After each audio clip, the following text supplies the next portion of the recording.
శ్రీ గురుభ్యో నమ. గురుబ్రహ్మ గురువిష్ణు గురుదేవ మహేశ్వర గురు సాక్షాత్ పరబ్రహ్మ తస్మై శ్రీ గురవే నమ. సదాశివసమారంభం వ్యాసశంకర మధ్యమాం అస్మదాచార్య పర్యంతం వందే గురు పరంపరాం.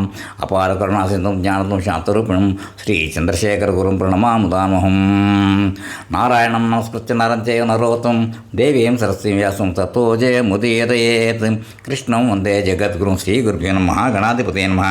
మల్లాది వెంకట కృష్ణమూర్తి గారు శ్లోక వ్యాఖ్యానించినటువంటి భజగోవిందాన్ని ఇప్పుడు ఇవాళ ఎపిసోడ్ 8 చెప్పుకుందాం.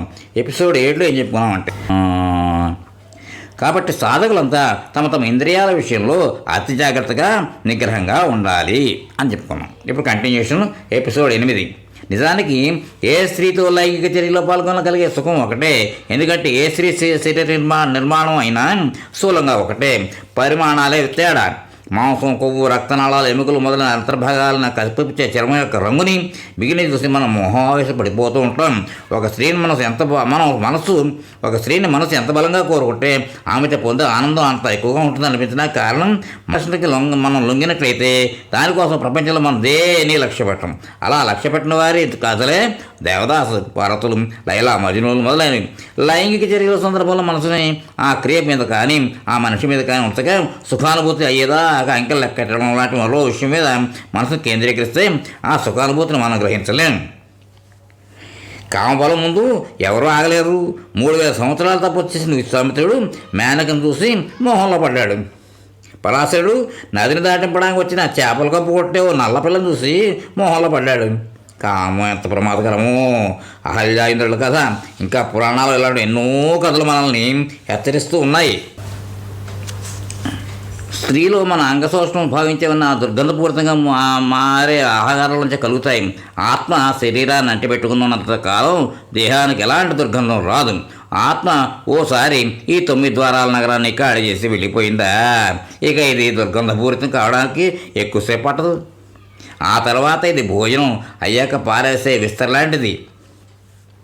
ఏ యవ్వనవతి శరీరమైనా అలాంటి చెడు పదార్థాలతో చేయబడ్డది అన్న ఆలోచన కలిగితే అలాంటి శరీరం మీద కలిగే మనోవికారాన్ని నియంత్రించి ఆ స్త్రీ మీద వ్యామోహానికి కానకట్ట వేసుకోవచ్చు. చపలత్వం, వ్యామోహం జన్మదుఃఖంలోకి నెట్టేయడానికి దగ్గరదారులు. పవిత్రత, మనోనిగ్రహం అద్వైత సిద్ధికి దగ్గరదారులు. పవిత్రతను సాధించడానికి కొన్ని దారులు ఉన్నాయి. స్త్రీతో ఒంటరిగా ఉన్నప్పుడు శారీరక వాంఛ అధికంగా కలుగుతుండదు కాబట్టి ఆ సందర్భం రాకుండా చూసుకోవాలి. ఏర్పేటలోని మలయాళ స్వామి ఓ స్త్రీ తనని దర్శించడానికి వచ్చినప్పుడు ఆమె తండ్రి, భర్త, సోదరుడు లేదా కొడుకుల్లో ఎవరో ఒకరితో రావాలని ఆ నియమాన్ని విధించి పాటించేవారు. చూస్తుండగా అది వెలుగుండగానే రాత్రి 6 తర్వాత అలా రాకూడదు. కంచి పరమాచార్య తన దగ్గరకు వచ్చే దినపత్రికలని వాటి ప్రకటనలో శరీర అవయవాలు ప్రకటించే స్త్రీ చిత్రాల మీద నల్లటిని మసి పూసి ఇచ్చాకే చదివేవారు. స్వామి నారాయణ మార్గంలోని వారికి అంటే ఢిల్లీలో అక్షరధాముల ఆలయాన్ని వీరు నిర్మించారు. స్త్రీని చూడకూడదు, ఆమె తమతో మాట్లాడినా జవాబుగా మాట్లాడకూడదు అనే నియమం ఉంది. ఒకవేళ దీన్ని తప్పితే ఆ రోజంతా వారు ఉపవాసం ఉంటారు. మహాత్ములే అలాంటి కఠిన నిబంధనలతో జీవించినప్పుడు మనలాంటి సామాన్యులంతా. కాబట్టి పక్కలో తాత్వం ఉంటే పడుకున్నవాడు ఎంత అప్రమత్తంగా ఉంటాడో అలా సాధకులు స్త్రీల విషయంలో ఎప్పుడూ జాగ్రత్తగా ఉండాలి. ఆడవారికి దూరంగా ఉంటూ మనలోని బలహీనత వశం కాకుండా ఉండాలి. అవకాశమే దొంగ.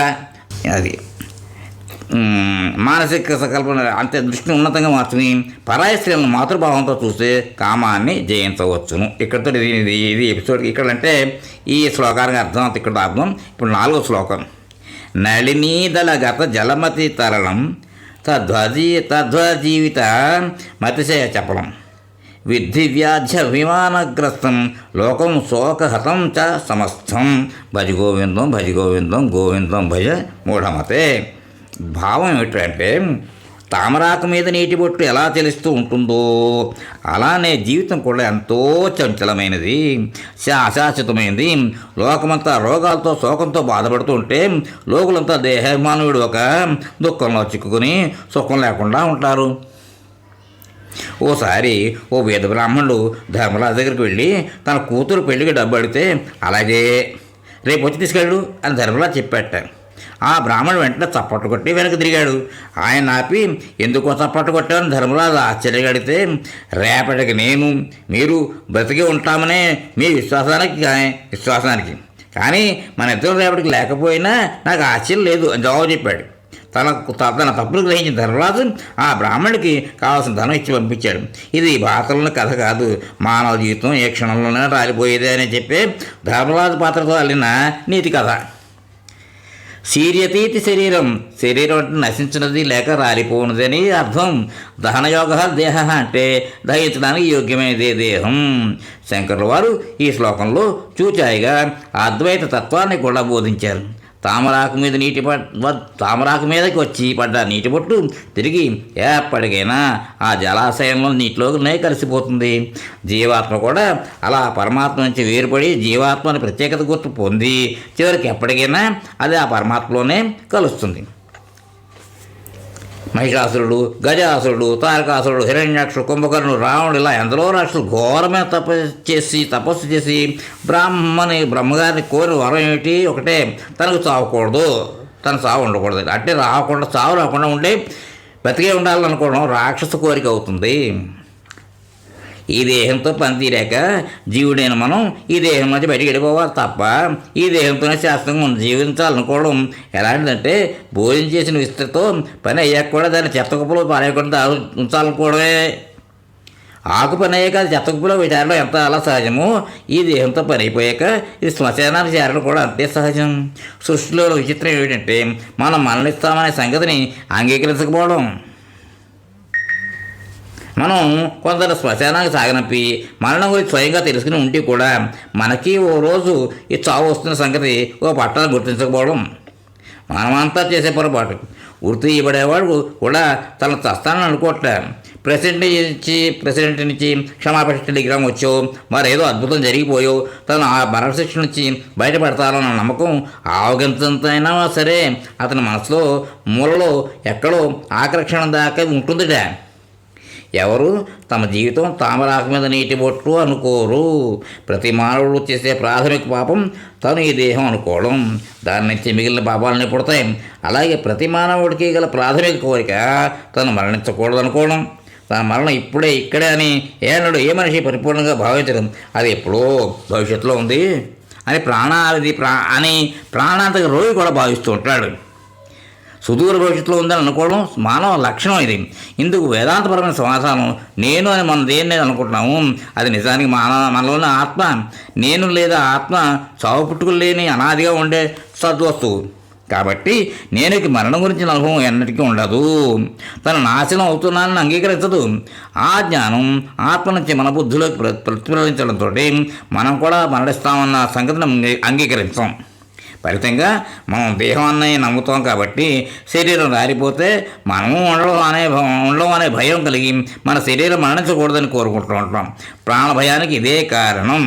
భగవద్గీతలో కూడా 2వ అధ్యాయంలో ఆత్మ శాశ్వతత్వాన్ని శ్రీకృష్ణుడు ఎన్నో శ్లోకాల్లో బోధించాడు. నత్తేవాహం జాతేవానాశం నజాయతే మృమితే నయనం చిందంతి శస్త్రాన్ని అవేద్యో మమవ్యా మొదలైనవి.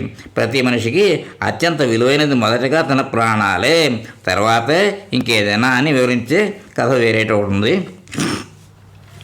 భగవాన్ శ్రీ మహర్షి రమణ మహర్షి జీవితాంతం అనేక వేల సార్లు చేసిన అద్భుతమైన ఏకైక బోధ నీలోని ఆ నేనుని అన్వేషించు అని. ఈ దేహం కాక మనం నిజానికి ఆత్మను అనుభవపూర్వక తెలుసుకున్నంతకాలం మానవులం తెలుసుకున్నంతకాలం మానవులం తెలుసుకున్న తక్షణం మాధవుడం అవుతాం.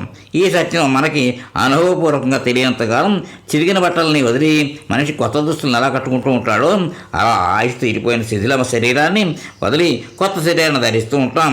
దీన్ని వాసాంసి జీర్ణాన్ని యథావిహాయ అనే శ్లోకంలో శ్రీకృష్ణుడు గీతలో బోధించాడు.